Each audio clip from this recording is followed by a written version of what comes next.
So the conversation around Xbox is twofold. One of them, unfortunately, there's talk in the wind that there will be more restructuring, layoffs going on within the organization. This is the problem with corpo. Grow big, gut people, they don't necessarily really care.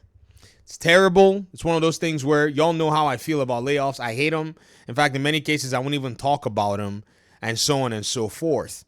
Second thing is they want to go ahead and now start this integration of Steam on their PC app. The insiders have access to this particular functionality, but this account decided to go ahead and give kind of a snapshot of what that would look like. So Xbox BG said, I give you a glimpse into the future. Microsoft already integrating Steam into the Xbox PC app, which is what will happen on the next Xbox console. So he puts a little window with the different whatever here. You can tell this was inserted because Xbox does a thing where it can show up with publisher and all of that stuff. And there's some comments that I think are very interesting. This one is the more interesting comment by this user. They said, why would Xbox do that with the next Xbox console?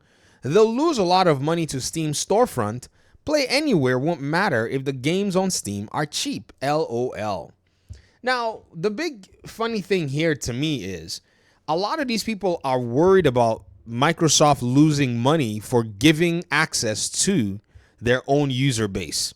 I would argue that would that not be the pro-consumer thing to do regardless or not if the company is going to lose money in order for them to be able to go ahead and attract people into their ecosystem? Does PlayStation not discount their hardware? Does Xbox not discount their hardware and lose money when they're trying to get people into their ecosystem? So the whole conversation is a little weird, don't you think? I mean, just go ahead and consider this. Microsoft loses between $100 to $200 on every Xbox sold, right? PlayStation was also losing money on its own consoles until they came out and said they were no longer losing money on the $499 PS5. However, the digital edition and I think another whatever of their hardware piece was being supplemented by the PS4 sales and accessories. They were losing money on the digital. So if they're already going to lose money on hardware, right?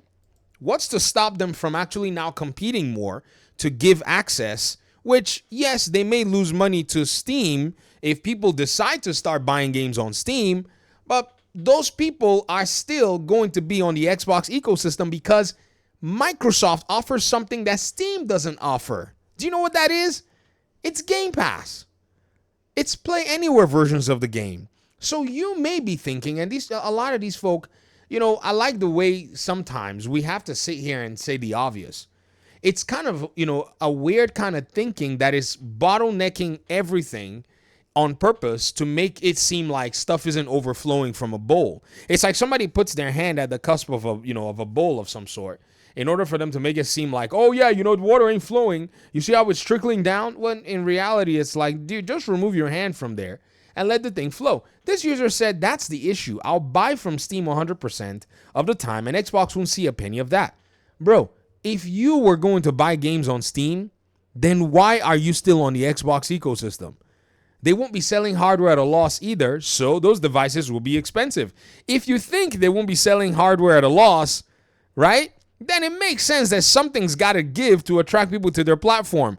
In it, Discrete Designs UK, which then makes the choice of having a PS6 easier, as it will have all the games anyways. You are basically jumping into all of these different conclusions because you want to buy games on Steam. Are you going to buy games on Steam via your PS6 or are you going to go get a PC? Why is it that when Xbox is putting, or at least wanting to give the ability to access different storefronts, you now think it's a problem when you're not going to get an Xbox anyways? A lot of these people are being disingenuous. I think someone asked a very interesting question. They said, why is every gamer so worried about $1 trillion company? Who cares? Care about yourself. Windows says hi. How does Microsoft make money now with Microsoft Store versus Steam on PC? They own the operating system. They can get license fees and offer perks and blah, blah, blah, blah, blah. Maybe. This is a company. You see, a lot of these folk don't necessarily realize nor understand that there are so many ways for these companies to basically go ahead and make money.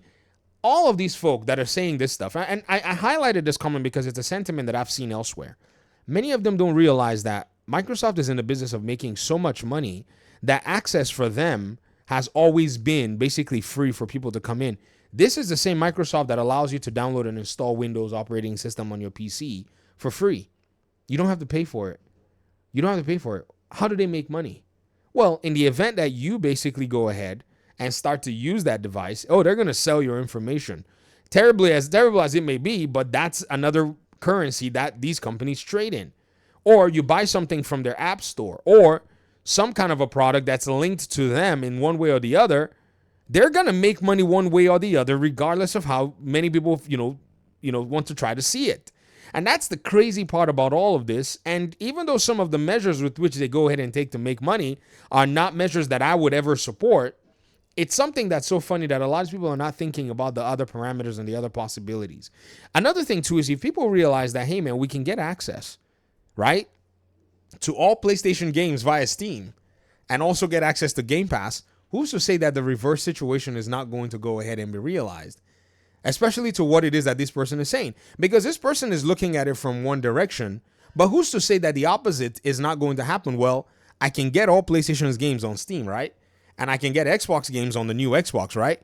And I can get Steam on the new Xbox, right? Then what's the point of getting a PlayStation 6, right? Someone could also ask that question. It's all this subjective, preferences being thrown all over the place that makes this thing kind of tiring. And at the end of the day, a lot of people really kind of make it, somewhat weird. When you kind of think about it, some are still even going on with this "so Xbox is dead" type of, framework. When in reality, this is actually what's going to give Xbox the boost to get into the next phase of its gaming business. Access.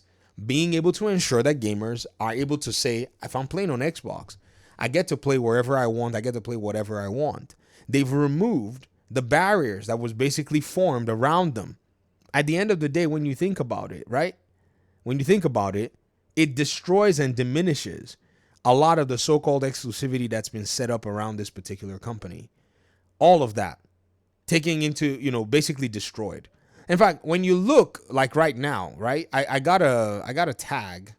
I got somebody basically at me on Twitter about this sentiment of Xbox is dead and stuff, especially based on the news of them restructuring and stuff. This person said Xbox is dead in Europe and in Asian markets and slowly dying in the USA.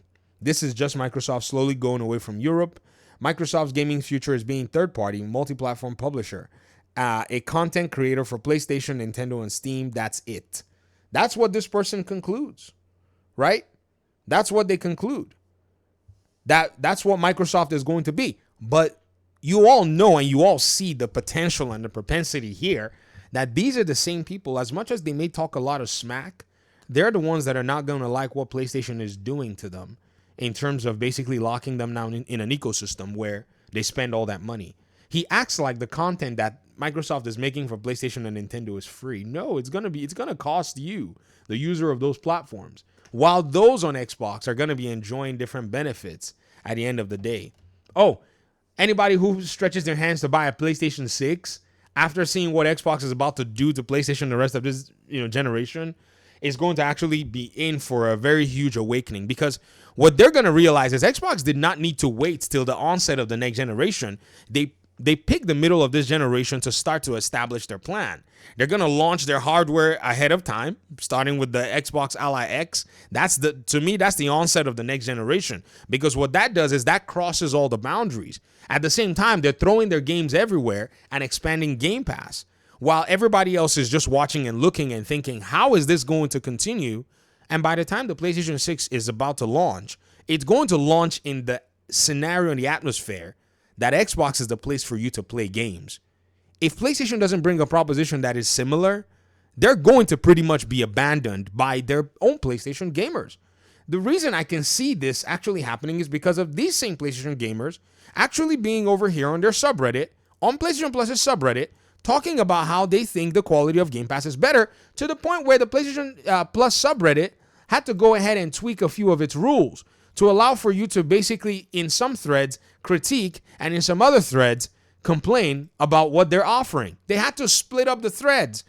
After this particular, thread had gone crazy and people had been seeing this. So, If y'all keep thinking Xbox is dead, I'm happy that you think so. The awakening will probably be nice and refreshing for you. Perhaps being slapped out of the mirage that you're building for yourself is probably necessary. We'll see what happens down the road. Thanks for watching the video. Appreciate you guys' time and audience. Hopefully we'll talk pretty soon in another one. Peace out.